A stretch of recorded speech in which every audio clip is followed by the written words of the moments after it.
We also hear of a lot of folks just deciding to rent their house out. What are the advantages and disadvantages of doing that?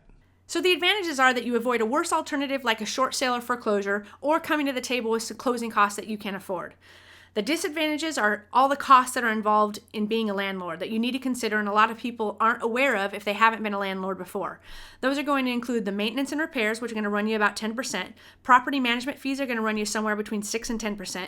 Vacancies and make-readies will run you another 10%, and taxes and insurance typically another 10%. And that doesn't even include the cost and time it actually takes you to find a tenant. So now you're breaking even or more often dealing with a negative cash flow situation.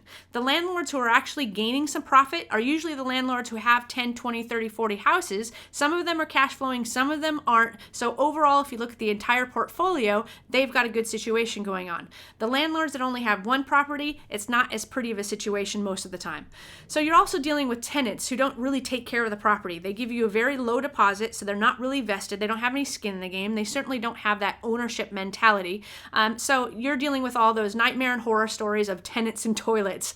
I hate being a landlord. I hate the tenants and toilets talk. But those can include late night, weekday, weekend calls, just about something wrong that you're going to have to go repair or fix.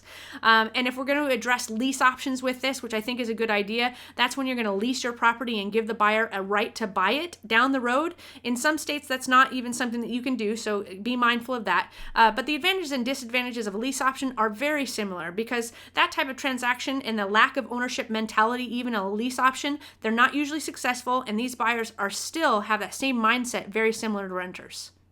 Ultimately, you have to remember that you're liable for the property. I like the example of no one washes a rental car.